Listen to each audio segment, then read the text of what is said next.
Yeah. Good evening, everybody. Welcome to the Wednesday, May 29th, Board of Selectmen's meeting. We have one agenda item tonight, and that's the discussion and vote on the fire station funeral home RFP. Unfortunately, as chair, I have to recuse myself. Also, as vice chair, Leah Gibson has to recuse herself. So tonight, as clerk, Ed O'Leary will be the acting chair. We also have Kate Conley here as our legal counsel, and certainly any legal questions we have going forward will be directed towards Kate. So, Ed, you're up. Thank you, Mr. Chairman. We have the Pledge of Allegiance. If I could, Mr. Feldman.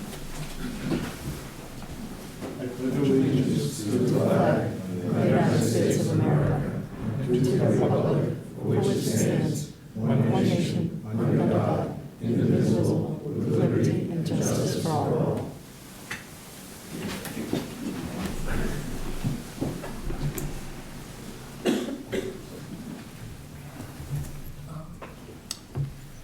As mentioned, tonight the board will be perhaps having a short discussion amongst ourselves, and then we'll be having a vote on the proposal that we would like to see move forward for our community and its future growth. I'll open it up to other board members if there are any particular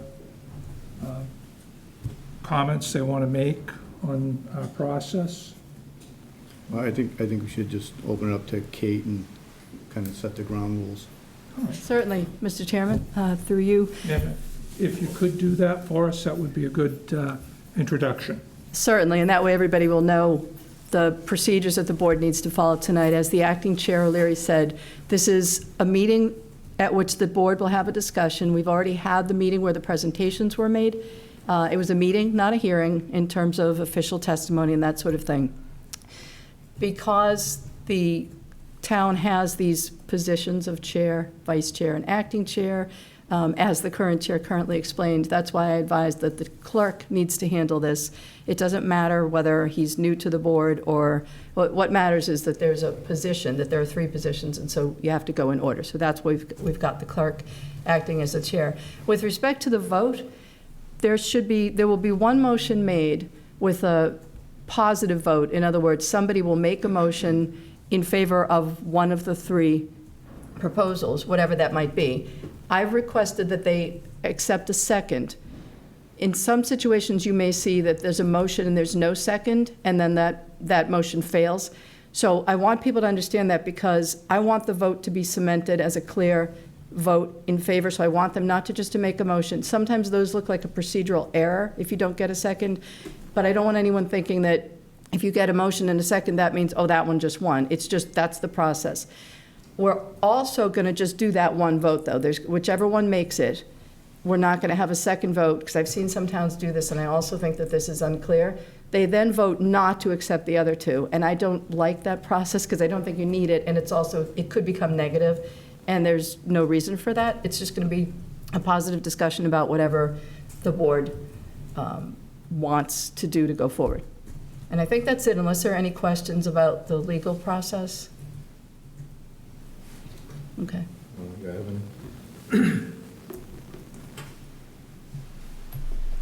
Do we have anyone that wishes to make a motion?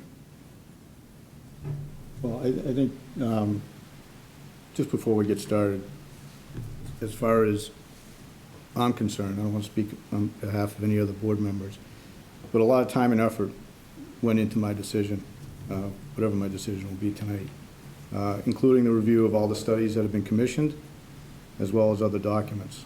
I did my own studies and my own reconnaissance, as well as get opinions from residents, both solicited and unsolicited. This was a tough decision. I'm not going to lie to anybody. This was a tough decision. All three proposals had pros. All three proposals had cons.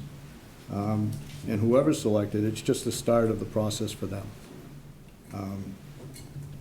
pretty much almost guarantee that whoever's selected, the final product will look probably a little bit different than what the conceptual project was presented. Some of the studies that were reviewed is master plan, the downtown strategy and vision, meets and bounds study, yield study, market feasibility study, the RFP, and I spent a lot of time on chapter 275, sections 6 and 9 of the zoning bylaws. So just want everybody to understand, this decision does not come lightly. There was a lot of time and effort put into it. You might not agree with the decision, but in my opinion, I think what I'm going to recommend is what I think is in the best interest of the town going forward. It's not personal, never should be personal. It's just my opinion, based on the facts that I was able to decipher from all these studies and all the information that I had available. So I just wanted to be crystal clear on that I do not take this decision lightly. So, thank you.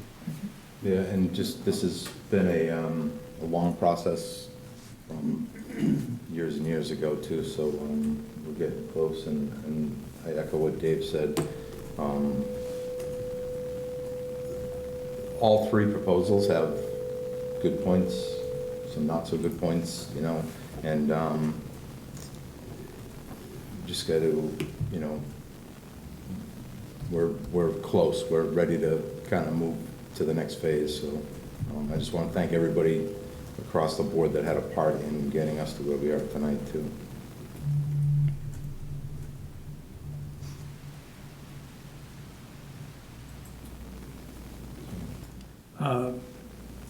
I guess it will come back to me making a motion.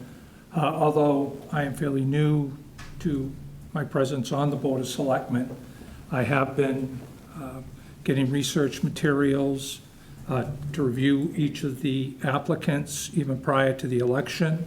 So I'd be brought up to date and reading other documents that were provided. I was in the audience, as you were, when the proposals were first made to the Board of Select Persons. And I was also here last 2 weeks ago, in which presentations were upgraded and again presented with, I think, more interaction with other members that were on the team that I found helpful as well. So I've spent the time and the thought to come up to my particular conclusion, and I think we're ready to move forward at this point.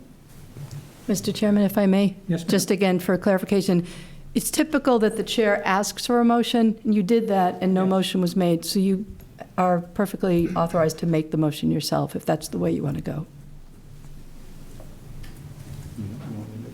Yeah, I make a motion that we approve MPZ Development as the winning bidder for the fire station proposal. Point of order, Mr. Chairman. yes, Mr. Arthurlet. Good evening. Good evening. This is a posted meeting of the Board of Selectmen of Foxborough. In your posting, it notes, not all items on this list may be brought up, but other items not listed may also be brought up for discussion to the extent permitted by town law. There is no public discussion at this meeting. We come to a public meeting and the public cannot speak. We are a legally constituted self-governing entity in the Commonwealth of Massachusetts, in the United States of America. And our constitutional guarantee is that we may attend a public meeting, we may raise our hand and be heard at a public meeting. And I challenge this meeting that cannot be denied. Council. Certainly, Mr. Chairman. The presentations were made at a public meeting, and at that time, And again, it wasn't a hearing. They didn't really need to listen to the public, but it was a good idea to do so, and they did. So the meeting, I believe, was May 14th, Correct, the 14th. at which testimony was taken, and everybody had the opportunity to attend and make any statements they wanted to do about any of the three. A meeting was called tonight on this subject. Correct. And Selectmen's it is a vote. public meeting, and it is open to the public. Correct. To speak. No. For 18 years, I was the Project Sunshine Chairman for Massachusetts, for the Society of Professional Journalists. Every journalist in Massachusetts carried a 6-page wallet card about the ins and outs of open meeting laws. And I was their resource person to answer questions they might have encountered. And in all those 18 years, I never, ever heard somebody call and say they had attended a public meeting where the public was denied to speak. I challenge this meeting. And that's your right to do so. And as I say in the open meeting law courses that I teach, once a public meeting is conducted under whatever process the town follows, the chair can set rules, such as we'll have testimony, and again, it wasn't a hearing, so it's not really testimony, but allowing the public to speak. He can put limits, or she can put limits on how much time each member of the public is allowed to speak, and other procedural limitations. And we said at that last meeting that the next meeting would be the discussion of the selectmen. This is a request for proposals. It's not a hearing on an application for a special permit or other zoning relief. And as the acting chair already correctly stated, whoever is selected by the board this evening will then have to go through all of those hurdles of getting the appropriate zoning. So they already conducted a meeting at which they took input from the public. This is the meeting at which the selectmen are going to discuss and vote. They could entertain questions if someone had some good reason why they couldn't be at the last meeting, but that was the process that they set, and that's what they're following. And that would be up to the chair to recognize. I think you're totally incorrect, Correct. and my challenge stands.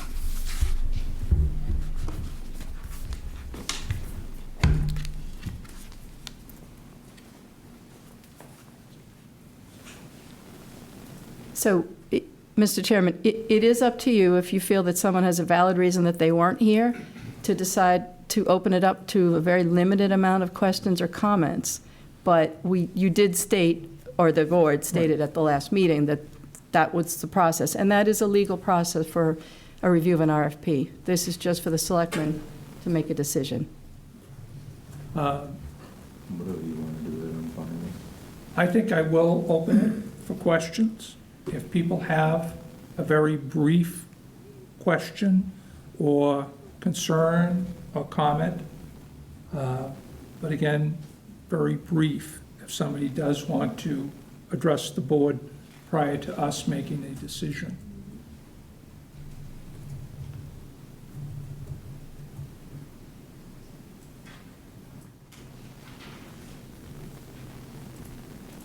Seeing no hands raised at this particular point in time.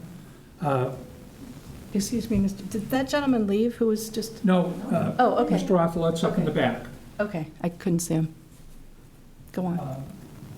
We do have a motion that has been made on the floor. And is there a second to that motion?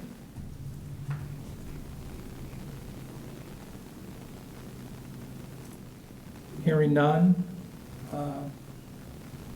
I would recommend that you take a second and a vote, even though it's not legally required, just to make it a certain, in case there's a challenge that there was some procedural defect. I will second that motion then.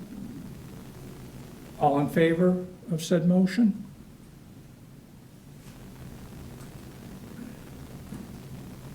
All opposed? All opposed?